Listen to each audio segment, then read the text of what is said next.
Welcome back to Yapaholics, where we yap and you listen, the Pensacola podcast hosted by your local realtors. My name is Matt, I'm CJ. and today we are not doing an official pour because our boy over here, I'm a little sick. I could use a hottie toddy, but yeah, too bad we don't have the regular bar equipment here. Otherwise, we might be hooking you up and yeah. getting you feeling a little bit better. You know what's crazy about this illness I've got? What's that? I went to Disney. I'm healthy. We went to family reunion with 10,000 people. I'm healthy. Some pollen hits the ground. Brother, I'm so nasally. It's congested. It's crazy. It's so funny. We were literally just talking about the pollen last episode, and now it has snuck up on you real quick. And if that's not proof of the Florida weather, I don't know what is. I'm so serious. But just as yellow as the pollen, brother, I am kind of showing it off a little bit today. I wore this stuff on purpose. You're dead to me. Go ahead. Give us a debrief. How was it? We got to go to Banana Ball, man. Did you go both days, one day? Only one day. Okay. One day. You went Sunday, right? Which was the better day for me, specifically because we got to see the legend Drew Brees come out. Unfortunately, he didn't make any of us proud on the mound, but that's fine. Give us the debrief. Start from the top. How was the trip overall? Overall, so front to back, Yeah. it was hectic. Okay, tell us why. Mainly towards the back end of it. We got there probably 30 minutes before they started doing their whole pregame stuff.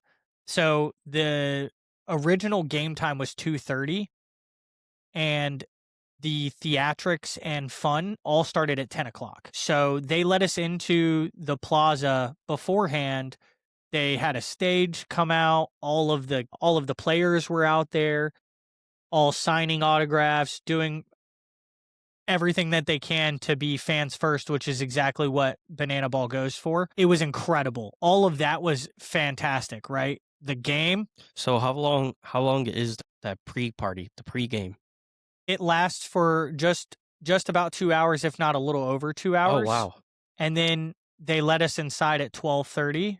That's when they open the gates to flood into the Superdome. And from there, it was really just like get your drinks, get everything you need, take a seat. And while we're sitting there, I mean, people, the whole time you're seeing guys on the field making TikToks and doing their dances and stuff like that. So the entire time, there was like no down moment where you couldn't be entertained by something. It was incredible. So to think like, I was sitting there thinking it's 2 hours of jam-packed fun, but in reality, it's like six hours. And these tickets are $60 max. Yeah. Wow. Which is insane, right? So I do think that the hype is completely real. And the only downside about everything was that we had gotten there 30 minutes beforehand. We were lucky enough to get parking in one of the parking lots of the Superdome. Wow. Which was incredible. It was expensive as hell. With 30 minutes before? It was actually nuts. more expensive than the ticket. That's so worth it, though. That's convenience. Until we left. We sat in that parking garage for an hour. 45 minutes trying to get out. Well, if you know anything about New Orleans infrastructure for vehicles is not great in itself. It's awful. Especially around the Superdome there. It's terrible. I mean, the streets, it's like a 2-lane road. It's and you have, crazy. 50,000 people, 20,000 people, whatever it is, trying to leave all at once. I will say that we were at least blessed. While we were leaving the garage, we saw someone who couldn't get their car to start, so it could have been worse. You know what I'm saying? Did you help them? They were already being helped. Okay, like good. They were already hooked up to another car and everything like that. So could be worse. Yeah. So to ask you the real question, was it worth the wait? 100%. You'd recommend getting in the lottery if you get the tickets. It's a must go. Every single time. And I'll even give a little bit of a insider information here. Not something I learned about from the game, actually. It's when we got back, I went to the credit union and somebody in line had a Savannah Bananas shirt on. So I started talking to them about it. And she told me that if you join the K Club, which if anyone knows, it looks like on your face you're not really understanding what the K Club is. I know K is a strikeout. K also is the periodic table letter for potassium. For bananas. for bananas. Yeah, okay. There you go. You're getting it. Okay. So if you join the K Club, you're essentially a shoo-in to get tickets the next year. And it's like $60 a year. Well, that's totally worth it. It's like, come on now. So if you get the ticket, it's essentially the price of a ticket. Right. Yeah. Right. I think that there might be a little bit of a wait list right Sure. now for it, but that is something that I know that Banana Ball is working on in general, because they have a lot of issues with scalpers and people trying to sell their tickets for hundreds of dollars, and they don't want that to happen. So I think in 2026, they're like totally revamping that K Club thing to make it more exclusive. Not necessarily exclusive, but more available to people. That's what I was looking for. Sure. Like, so that people can really join in and not have to worry about buying hundreds of dollars worth of tickets. So they're wanting to keep everything in house. Yes. Yeah, making sure that the scalpers don't get it. Yes. Let me ask you another question here. Clearly, you are a fan of the party animals. I assume it was Banana Ball team, Savannah Bananas. Savannah Bananas versus the party animals. Where are they from? I don't know if the party animals have a city base. Okay. But they were one of the first teams along with the Bananas, right? Correct. Yeah. Like, I don't think they're based out of anywhere specific, but I do know that there were a lot of them from New Orleans. Oh, really? Yeah. Oh, so it's like a home game. Yeah, on the schedule, it said that the Savannah Bananas were the home team, but during the game, they said that the party animals were the home team. So I'm not really sure how that works out, but I do know that the party animals won. Thank goodness. Yeah. I had a little, I got it signed. They probably can't see. I got my bill signed there. And whenever I was getting it signed, I asked the players, I said, "Are y'all going to win tonight?" And they said, "Yeah, absolutely. We should have won last night." And I said, "Good. I just bought a bunch of your shit." For you to get the hat signed there, was that at the pregame festivities? It was. Yeah. So you're just holding the hat out as they're coming by, and they take selfies and everything with the crowd. Yeah. So I got lucky. The people I actually had sign aren't quote unquote players. They are the dance team for the party animals, which I didn't know until just a little bit later in the pregame when they got on stage and started doing their dances. But all of the players are out there. They all just have lines of people waiting in line to get signatures and stuff like that. And we took a couple pictures with a couple players as well, but it was a grand time. Would you say, how different is this from Banana Ball compared to like a regular baseball game? 1,000,000 times different. Is it more entertaining? It's all the way through. It's insane, right? So you've been to a lot of baseball games. Yeah. How long does a normal baseball game take for you? Like 2.5 hours. Could possibly be 3.5 hours, depending on. Yeah, 3 for sure. Yeah. Yeah, 2.5 to 3 hours for sure. So one of the big things about Banana Ball is it's 2 hours no matter what. And the only way that it's not 2 hours is one specific situation, which is if it's tied after the 9th inning. Yeah, if they go into extra innings. Yeah. Which is not extra innings. They call it something different. They call it showdowns, which is, I think the first showdown is the pitcher, a batter, and an outfielder. And that's it. And then if it keeps going, it gets less and less, to where it will just be, at one point, it's just the pitcher and just the hitter. And if it's still tied after so many times, it'll be like the pitcher, the hitter, and all the bases are loaded. So it basically forces the scores. Yes. Yeah. That makes sense. And so you're not going to like the 18th inning. Yeah. Like some of these historic baseball games, and you're like 8 hours in. Right. Yeah. Right. That'll never happen with Banana Ball. And something else that you were asking about, how is it compared to regular baseball? In regular baseball, they play a couple of songs, and right before the batter gets in there, it quiets down, stops, everybody gets quiet. Not in Banana Ball. Oh, it keeps going? 2 hours of nonstop music. Wow. I didn't realize that. It's just going, going, going. And the batters aren't allowed to step out of the batter box. So once you step into the batter box, you can't leave until you either hit or you get out. Interesting. Because it counts as a strike if they leave the batter's box. So there's no resetting. Correct. Yeah, that makes sense. You swing, you get right back into your stance. Wow. Yeah, it's incredible. So that's very fast-paced. It's so fast-paced, and some of the things, like they try to do things in between innings every single time, and some of those things would run over to the fact where you'd come back and then realize the team that's batting has 2 outs already.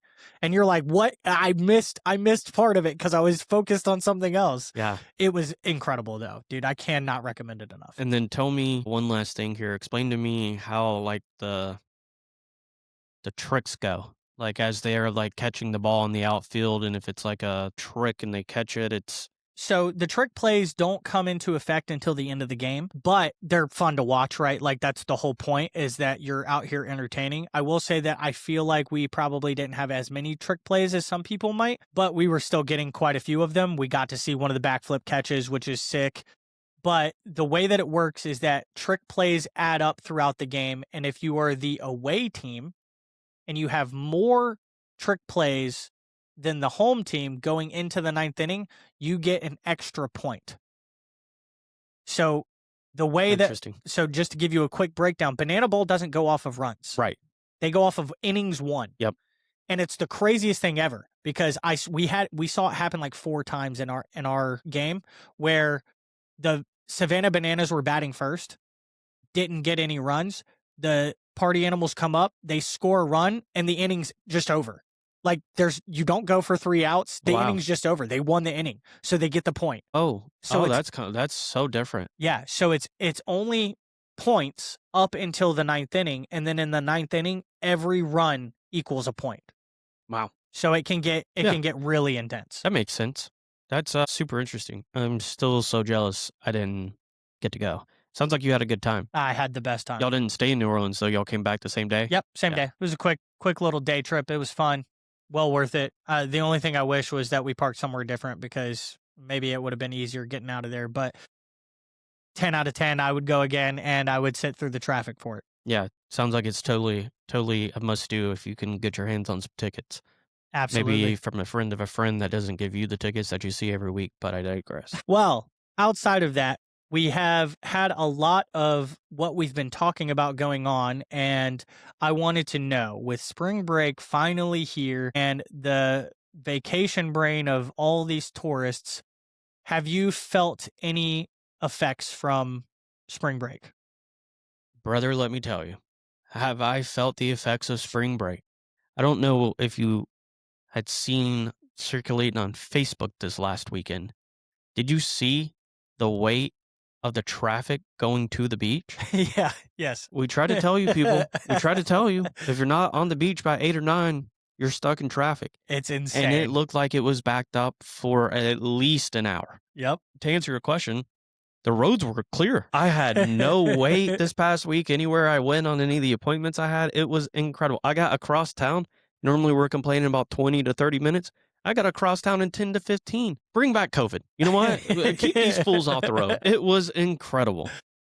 They were all at the beach though. So they weren't in town. They were all at the beach. So you felt the effects of spring break quite differently than most people are feeling the effects of spring break. Yeah, because I know better than to go to the beach. Yeah, I was not about to attempt to even go near Pensacola Beach at all. I don't even think about it during this time, so the beach is an afterthought. I'll never go during spring break, ever. Never. You couldn't pay me enough money. No way. Even if I had like a free condo, I'm not going to fight the traffic to get out there. To me, it's not worth it. I 100% agree. Now, I understand the attractiveness of the beach and all the people, but no thank you. I hate traffic that much. No thank you. I agree, but I have a difference of opinion when it comes to the beach, mainly because of my skin. I just don't like going to the beach because it hurts me, right? I actually love everything about the beach, and one of the reasons I live here, but I can't, I have to go at night. Otherwise, I get screwed, brother. I mean, the 2 times a year I do go to the beach, I'm under a tent. You know, I'm not letting that sun get to me. I understand where you're coming from. And the issue is I'm just like everybody else that's out there during spring break. I want margaritas. I'm wanting to enjoy myself when I'm out there on the beach. I want to have an umbrella over me, and I want my drink to have an umbrella. You know what I'm saying? Yeah. So if I get out there and I have 3 margaritas, I'm going to end up looking like Larry the Lobster after 2 hours. Been there, done that. It probably wouldn't even take me 2 hours if I'm being honest with you. Listen, brother, let me ask you a question. Have you ever been to Flounders and had a diesel fuel? Yes, actually I have. And I couldn't say yes to that up until 8 months ago. It was last year, the first time I ever had a diesel fuel. Brother, Those things are dangerous. you mix one of those with the heat, Dude. you don't need 2 of them. You get 2 of them, you gonna be Larry the Lobster. You're Those gonna be cooked. It wouldn't even have to be hot outside. Those things would make me sweat, boy. They get me hot. A must do. Get a purple diesel fuel from Flounders. It's the best. 10 out of 10. And then also, if you're there, enjoy some food because Flounders actually does have quite a bit of good food.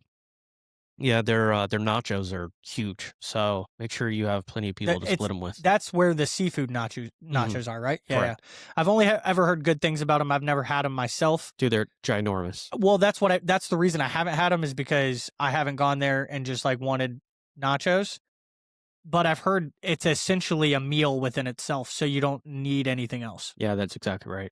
You know what else happens normally on spring break? What's that? People come in vacationing, deciding, thinking that they want to live here.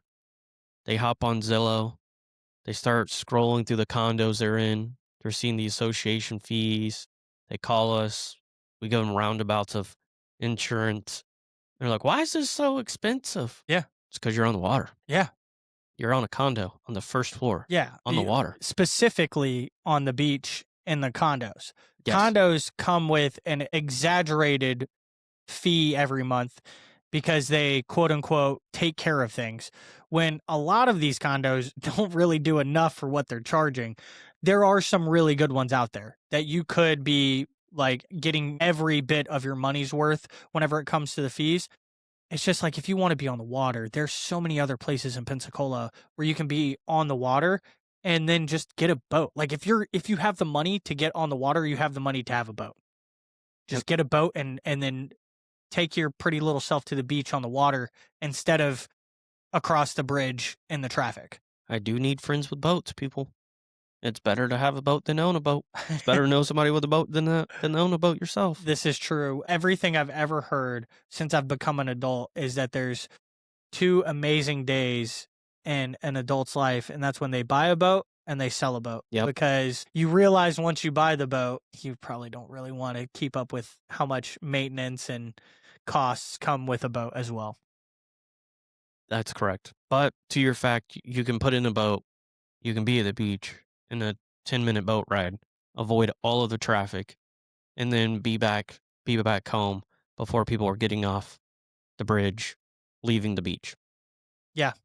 10 out of 10. Recommend that. And if you are here on vacation and you are looking in this area because you fell in love with it, which most people do when they come here on vacation, shoot us a DM, fill out the link in the description. We'd be happy to walk you through the pros and cons of either getting a condo or finding somewhere that may be not right on the water to help your vacation stays. Yeah, even a beach house. Yeah, beach houses are really good. That's another great example. Now, CJ, we finally got to go golfing. Oh, brother. Could you say that we're practicing for our golf tournament this October? If that's what you want to call it, because, I mean, outside of one hole, all we did was lose balls. He said we. It was both of us. Don't be looking at me. But there was one of us that lost more than the other. I don't know about way more. But yes, we did lose, 15? We played 9 holes and lost like 15 balls. I think it was around 15. We're doing great, people. Yeah, there were like 3 holes that I didn't even participate on because I'd lost so many balls. But let me tell you, people, I had one good drive. I'm ready to go back. I had one incredible drive that Matt didn't get on video. Well, that whole hole we didn't get on video. Yeah, because Matt, after my drive, Matt had a perfect iron shot to lay up on the green. It was incredible. It was great. CJ finally on the course hit a 200-yard drive. It was a little bit over 200 yards. And then I stuck it within like 2 feet. I thought it was holing in, brother. From 109 yards out. Thought we were going eagle. It was incredible. We birdied a hole together. We typically only do scramble style of play because we suck and we don't like playing any other way right now.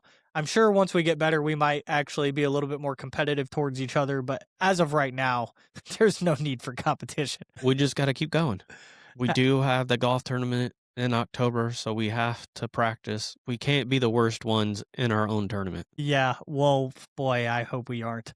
And I have been practicing. I did an open house this past weekend for the first time in a long time. And while nobody was showing up, I pulled out my clubs and I was just practicing my swing while I was in the front yard. That's smart. I know last episode we had mentioned that Tanner is looking to sell his clubs. And it's finally happened. We've made a deal. We've come to a deal, but I know what I'm going to do. I'm going to keep my clubs and then buy his and then bully him into coming golfing. And he's So- going to say, I don't have clubs. And then I've just got his clubs. So I'm just going to keep mine as an emergency when Tanner comes with us. There you go. That's a great way of doing it. And hopefully we can get some of them to join in with us on our golf tournament. But yeah, they definitely will. I will have no choice.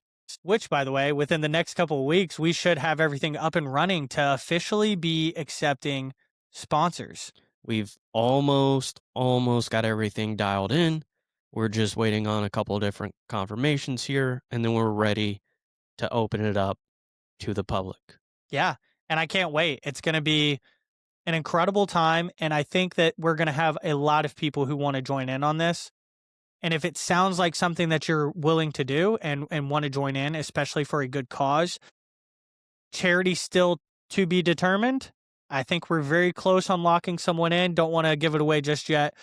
But if you are looking to give back to a good cause and just have a good time on the golf course with a bunch of great people, please reach out to us and let us know. I would love to get your information or send you over the link that we'll have so that you can look at the sponsorship details. Do you have anything to say about the golf tournament? I think we've said it time and time again.